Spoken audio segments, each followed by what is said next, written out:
Assalamualaikum warahmatullahi wabarakatuh. Pada kesempatan ini kita akan membahas salah satu strategi algoritma yang cukup populer, yaitu Decrease and Conquer. Harapkan setelah menyimak video ini, saudara dapat mengerti tentang konsep pendekatan strategi Decrease and Conquer. Nah, konsep Decrease and Conquer ini sebenarnya mirip Divide and Conquer, hanya saja pada Decrease and Conquer ini tidak dikenal adanya kombinasi seperti tahap terakhir pada Divide and Conquer. Jadi metode desain algoritma ini itu caranya dengan mereduksi persoalan menjadi beberapa sub persoalan yang lebih kecil. Kemudian selanjutnya hanya memproses satu sub persoalan saja. Jadi persoalan sub persoalan lainnya itu tidak diproses. Jadi misalnya seperti ini, suatu persoalan dibagi sub-sub persoalan. Yang pertama dibagi atas dua bagian, yang biru dan merah. Kemudian yang merah itu tidak diproses. Jadi yang diproses itu hanya yang warna biru saja. Jadi hanya satu bagian saja yang diproses. Kemudian sama berulang, dibagi lagi menjadi subproses lagi, dan sama seperti sebelumnya, sub persoalan yang diproses itu hanya satu bagian saja, dan seterusnya sampai sub persoalan itu bisa diselesaikan. Ini bedanya dengan Divide and Conquer. Kalau Divide and Conquer, setiap sub persoalan itu diselesaikan, dicari solusinya, kemudian baru setelah itu dikombinasikan. Tapi pada Decrease and Conquer, sub persoalan yang dirasa tidak akan menemukan solusi itu dieliminasi. Nah, bagaimana itu bisa dilakukan? Sekarang sebagai contoh saja, kita ilustrasikan ada deretan bilangan yang sudah berurut, misalnya 2, 6, 7, 11, 12, 16, 200, 201, 1000 misalnya. Ya. Nah, sekarang misalnya kita ingin mencari suatu nilai ya, yang berada pada misalnya nilai-nilai ini kita simpan di dalam suatu array atau larik. Nah, ini misalnya kita gambarkan misalnya seperti ini. Ini misalnya ada pada larik pada indeks 1, 2, 3, 4, 5, 6, 7, 8, 9. Nah, misalnya permasalahannya kita ingin mencari suatu nilai. Misalnya kita ingin mencari nilai 200 itu berada pada indeks yang mana misalnya. Ya. Nah, dengan Decrease and Conquer ini kita bisa bagi menjadi sub persoalan. Jadi ini dianggap misalnya P persoalan atau problem. Kemudian ini kita bagi, misalnya ini 2, 6, 7, 11, 12. Kemudian kita bagi ini 16, 200, 201, 1000. Misalnya seperti ini. Nah, sekarang kita tinggal lihat di akhir sub persoalan atau sub problem indeks yang terakhir. Misalnya di sini 12. Nah, tadi persoalannya kita akan mencari nilai 200. Nah, tinggal dibandingkan. Kalau nilai pada indeks terakhir sub problem ini ya, lebih besar daripada nilai yang dicari, ya. Kalau lebih besar dari nilai yang dicari, maka kita tinggal cari yang di sebelah kiri. Jadi ini sebelah kiri. Kalau misalnya nilainya kurang dari nilai yang dicari, kita tinggal cari yang sebelah kanan. Nah, jadi pada contoh ini misalnya nilai 200 itu lebih besar atau lebih dari 12, maka kita tinggal mencari yang di sebelah kanan. Kita tidak perlu lagi mencari yang sebelah kiri. Jadi nilai yang di sebelah kiri ini dieliminasi. Kita tinggal mencari yang sebelah kanan. Demikian seterusnya. Jadi ini dipecah lagi. 16, 200. Misalnya 201, 1000. Ya, sama. Kemudian kita cari nilainya. Apakah dia lebih kecil ataukah sama ataukah lebih besar. Nah, di sini karena 200 itu sama, ya, nilai yang akhir ini sudah sama, ya, sudah sama, berarti dia tidak lebih kecil. Ya, tidak lebih kecil berarti yang dicari adalah sebelah kiri. Nah, berarti kita tidak perlu lagi mencari di sebelah kanannya.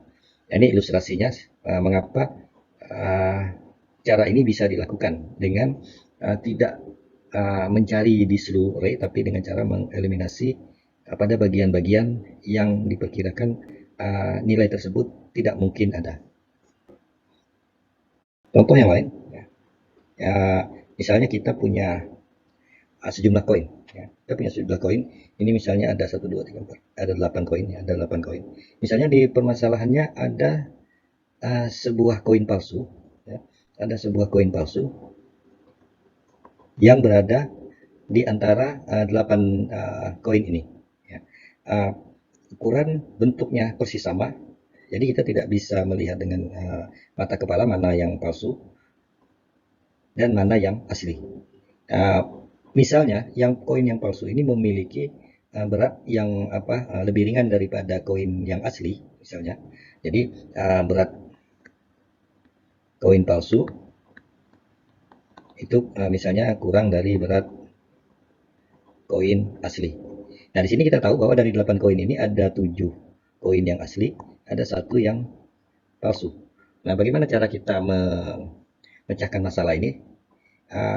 Dengan algoritma misalnya brute force, kita bisa saja menyelesaikannya dengan menimbangnya satu persatu. Ya, kita timbang yang pertama, timbang lagi yang kedua, timbang lagi yang ketiga, yang paling ringan ataupun yang berbeda timbangannya, beratnya berarti itulah yang palsu. Tapi bagaimana dengan decrease and conquer? Jadi kita tidak perlu menimbang satu persatu. Caranya seperti yang dijelaskan sebelumnya, ini kita bagi menjadi dua sub problem. Jadi misalnya ini ada 8 koin, kita bagi dua, ya, menjadi 4 koin 4 koin. Kemudian ini kita timbang, 4 koin ini kita timbang melawan 4 koin yang sebelah kanan. Ya. Nah, kalau misalnya koin 4 koin yang sebelah kiri ini lebih berat dari 4 koin yang di sebelah kanan, berarti yang palsunya ada di sini, ya, ada di sini. Yang palsunya ada di sini. Kalau misalnya yang sebelah kanan yang lebih berat dari yang sebelah kiri, berarti yang palsunya ada di sebelah kiri. Nah, kembali lagi tadi, misalnya kita anggap yang sebelah kanan ini lebih ringan, ya, daripada yang sebelah kiri, maka kita tahu bahwa yang palsu itu ada di antara keempat koin yang di sebelah kanan.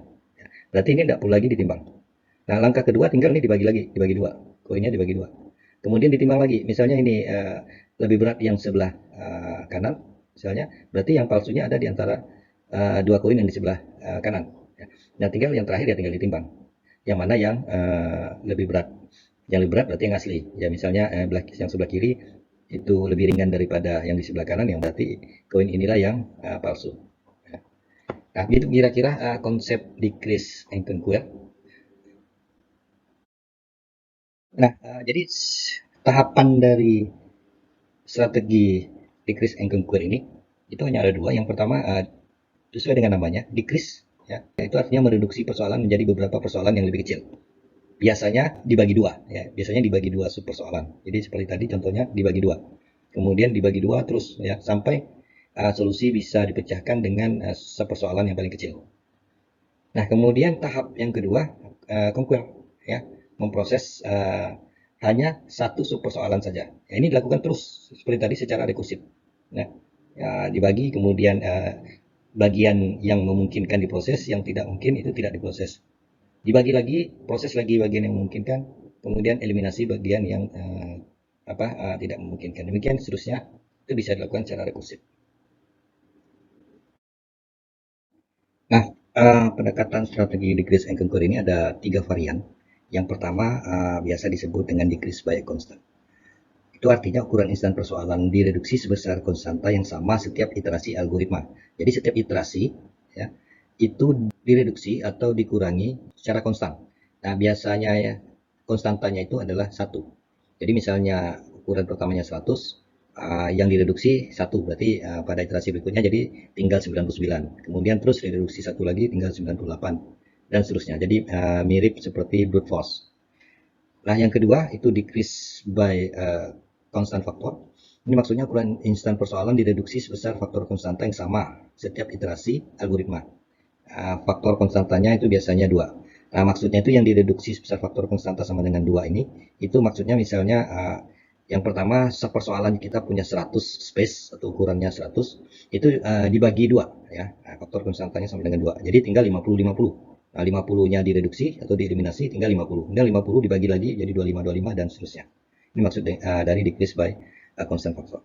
Kemudian yang terakhir, decrease by a variable size, itu maksudnya adalah ukuran instan persoalan itu direduksi bervariasi pada setiap iterasinya.